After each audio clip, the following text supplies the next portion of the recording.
On December 24th of 2008, Bruce Jeffrey Pardo went to the home of his former in-laws, dressed in a Santa outfit with 4 pistols and a homemade flamethrower. By the time the night was over, he had taken 9 people's lives, as well as his own, and left the house in flames. The tragic event will go on to be called the Covina Massacre. What is up, everyone? Welcome back to GrayDays TV, and today I'm going to be talking about the Covina Massacre. On December 24th of 2008, the Ortega family invited all 5 of their adult children, along with their families, which came up to about 25 people, to their home in Covina, California, a quiet, low-crime community about 22 miles outside of Los Angeles. In the dining room of their Covina home, Joseph Ortega, his wife Alice, and their children were playing a late-night game of Texas Hold'em after Christmas Eve dinner, while their grandchildren played video games and hung out near the backyard pool. On the second floor, the Ortega's 17-year-old grandson Michael pecked away at a computer. But in the middle of their holiday celebration, at approximately 11:30 p.m. Pacific Standard Time, there was a knock on the door, and the squeal of an 8-year-old happily screaming, "It's Santa Claus, it's Santa Claus." But what happened next is almost too horrible to imagine. Moments after the door opened, Bruce Jeffrey Pardo, dressed in a Santa outfit, pulled out 2 semi-automatic 9mm handguns and immediately shot his 8-year-old niece Katrina Yusufpolsky as she ran to greet him, injuring her in the face. According to relatives, one of the Ortega sons, Charles, immediately recognized the gunman after he shot his 8-year-old niece and his brother James. After Pardo ran out of bullets in his 2 handguns, he unwrapped a homemade flamethrower, which he used to douse the house in 18 gallons of racing gasoline, setting it ablaze. The resulting fire soared approximately 40 to 50 feet high and took 80 firefighters over an hour and a half to extinguish. One lieutenant said, "When I arrived, to describe it as apocalyptic would be accurate." And due to the intensity of the fire, identification of the victims was done through dental and medical records. And although the 8-year-old Katrina was wounded, as well as a 16-year-old girl who was shot in the back, the only minor killed in the attack was 17-year-old Michael Ortiz, who was upstairs when the attack started and ended up dying due to the fire. Investigators believe that the only reason that most of the younger people were able to survive was because they were in the back of the house at the time of the attack. And after the attack, the only Ortega family member that police could locate was Leticia, who was Katrina's mother. She had managed to escape the fire with her husband and her daughter and go to the neighbor's house to call the police.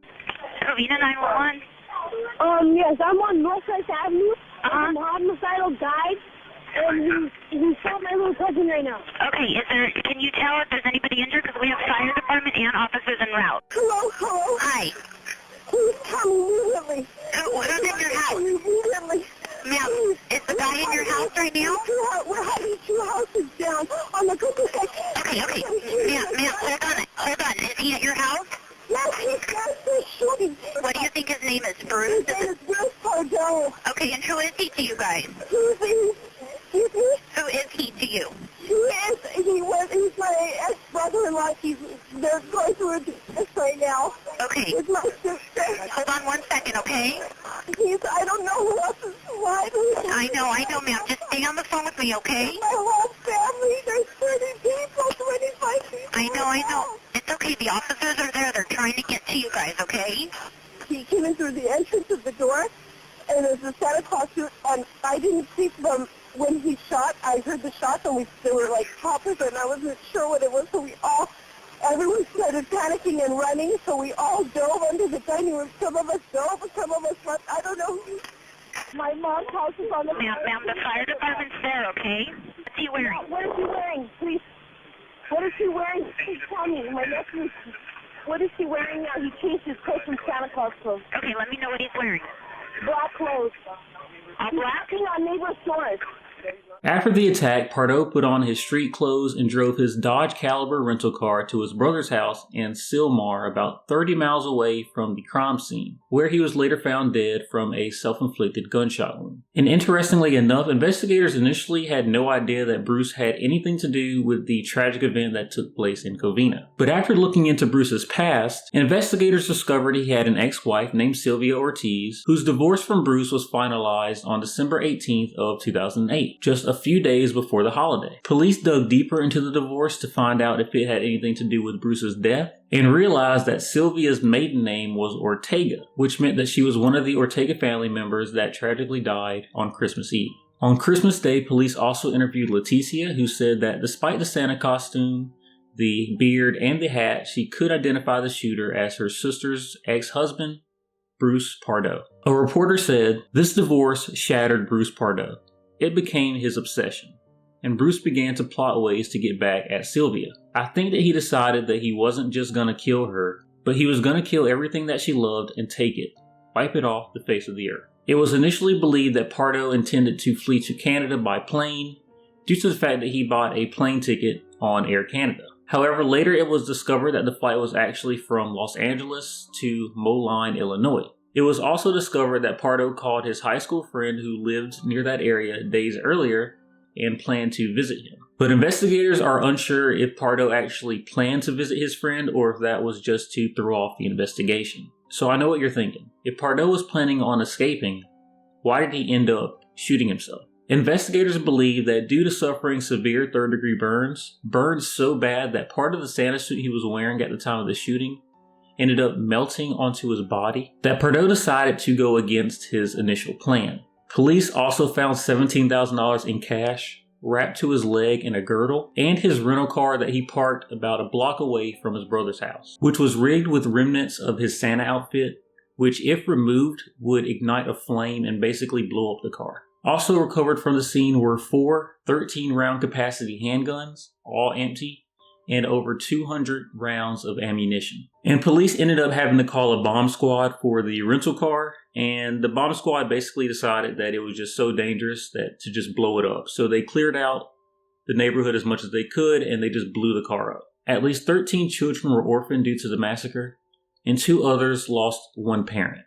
The victims include Sylvia Ortega Pardo, the ex-wife of Bruce Pardo, who was 45 years old, Alice Sotomayor Ortega, who was 70 years old, Joseph S. Ortega, who was 80 years old, Charles Ortega, 49, Sherry Lynn Ortega, 45, James Ortega, 51, Teresa Ortega, 52, Alice Ortega Ortiz, 46, and Michael Andre Ortega, who was 17. This was an absolutely terrible event that took the lives of 9 innocent people from this world. And I think the most fitting way to end this video would be with the words of one of the survivors, Leticia. I know I can't do anything to change what happened. I can only focus on the future. I could only focus on what's being brought to me and the good things that have brought to me, and I appreciate that. And that's what I think has helped me have more peace, is really having the gratitude for the love that has been brought to our family from people that we didn't even know.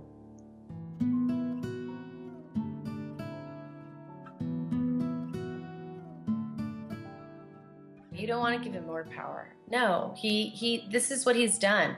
Enough. I'm not going to allow you to continue to consume us with your evilness.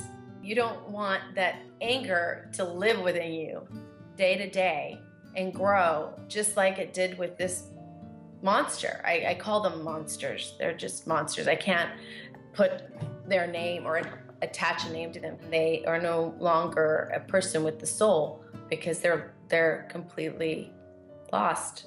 So that is where I'm going to end this video.